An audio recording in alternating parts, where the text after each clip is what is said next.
Hi guys, I'm Joseph. You may remember me from episode 12. Here I am in the flesh. So today we got ourselves this white, beautiful 300ZX. First of all, this isn't my car, but the guy who owns it is like a big brother to me.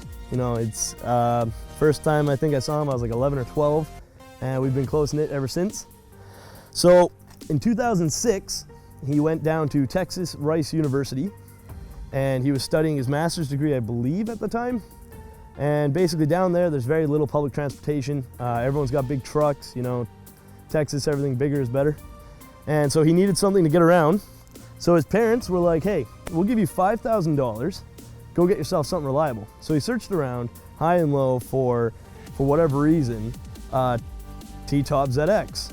And he found one in California, had to fly out to California, picked up the car, and drove it 28 hours back into Texas.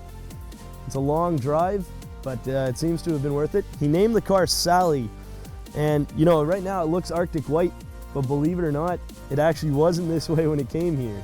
So for the next 2 years while Michael was studying down there, he did a couple tasteful modifications to the car, nothing excessive, but you know, he put on a brake upgrade, he's got a couple things running through the car. So he's got a nice full JL Eclipse system for the audio inside of the car, as well as a couple little doodads, including this very rare 99 Nismo spec body kit all around the car. So if you're not familiar with it, this is what a 99 Nismo 300ZX would have looked like in Japan. They're not here, obviously, unless you import one. So anyway, regrettably in 2009, he was kicked out of the US, student visa's over, toodaloo, and he sold it to a good friend named Ahmed, under the pretense that if Ahmed ever had to sell the car, he had first dibs on it to get it back. So, you know, along came the day, a couple years later, Mike starts to go into a relapse. He had bought a G35 back here in Canada, he's going to UBC, and that just was not the Z for him. Although we would call it Z, I guess, because Canada. Anyway, so he started to go a little bit crazy, and it actually got so bad, my girlfriend had an Infiniti J30T, and that car has the same VG V6 3-liter in it. And he actually ran up to that car one time and started sniffing the front grille. So he popped open the hood and he's sniffing it and he goes, it smells like Sally.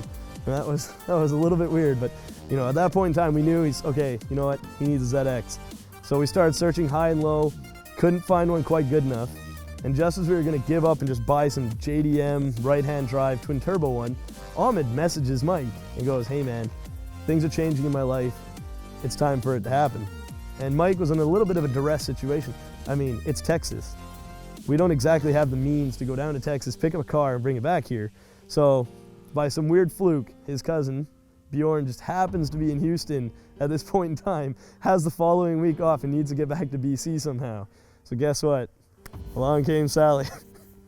And he's got an epic tale of driving that car back, and every single Z32 problem you could think of happened on the way. Injector failure, engine's not starting, one of his tires almost popped, suspension gave out.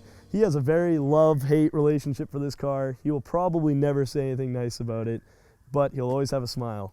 One day he came back to the border, and Mike's just full of joy, very happy. The guy always is, but we had to bring the car back into the country and began the restoration process. So Mike's rules were, I want collector's plates on it. The car's about to be 25 years old. Let's see if it can happen. So ICBC here in Canada is a little weird. Everything has to be error correct within 10 years. So we got it back. This whole car, believe it or not, it's hard to tell, don't know if the camera will see it, but on the inside door jamb here, you'll see that it's a faded beige color. And what ended up happening is in Texas, you got a lot of sun. It gets very hot. The entire exterior of this car was a beige and chalky. So in the next couple days, we spent a lot of time cutting it down using 3M products and wool pads, foam pads, you name it. It took a long time, but here you go. You got a nice final finished product, really pretty. The only two things that are resprayed on the car are the front bumper and the spoiler, which were both starting to crack and show a lot of age. So we had them resprayed by Mike Katsumoto over at N Body Restoration in Langley.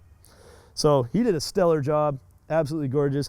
Car's looking fabulous. Found a set of the stock chrome twin turbo wheels, slapped those on. Then after that, we had to go through cleaning the interior, getting that set up. And Mike still wasn't quite happy enough with it. He wanted more power, wanted something a little bit better. So, for their wedding present, his wife bought him a twin turbo engine from the Z shop over in Surrey. and paid for the swap done by two guys named Randy and Shant, who are both 300ZX experts, or so they call themselves. Pretty great guys. So they did that for Mike and did a stage 2 clutch into the transmission, a couple little tasteful doodads. It's also got a very nice Sebring Labrie exhaust on the car, so it's got a nice grumble to it. So as a total, you've got yourself here a 99 spec bodied 1990 left-hand drive 2+2 twin turbo 300ZX with collector's plates, eligible, good to go in BC. That was really hard to pull off, but we followed all the rules for era correctness, and there you go. You got a beautiful finished product here. For exposure for this car, let's be honest, this is actually pretty much the unveiling for this 300ZX. It has been in a restoration process up until last fall or so. It's pretty much finished. Like I said, it needs the intake manifold to be done. Other than that, it's good to go. It's minty fresh. This would be a good car to bring out to the meets. It personally has not debuted at one yet. Went to a meet on Thursday night, for example. You've got everything from Mustangs to Lamborghinis to somebody's modded out Honda Civic. And when you got groups like that, it is perfect. You can bring something out like this and everyone gets along. They're all showing off, having a Tim Hortons coffee because we can and we're Canadian and we do that. And everyone has a great time. And that's the one beautiful part about Vancouver. We have such a diverse amount of people and the public is just all happening and friendly that you can bring pretty much bloody everything. I think we even had some trucks there. Actually, we did. We had an airbag slam down truck and as well as some lifted diesels. Everyone gets along because everyone wants to check out everybody's different whip. So it makes it all fit in, everyone gets along great, and you got a lot of stuff to show off. One key feature though, this car was modeled after Snoopy. That has been one of Michael's favorite characters for as far back as I can remember. This sticker has actually been with him since I don't even know when. It was in one of his old cars, his Prelude, then a G35, and now it's in the 300ZX. We have a little mascot for it. And it's not quite completed yet, but Mike Katsamata painted the original centerpiece of the engine cover white and red for the twin turbo engines. And we have actually done the intake manifold in a lacquer black with red throttle bodies. It hasn't been installed yet, but the reason behind that was simple. You've got a really nice white ZX, and you've got Snoopy's collar under the hood.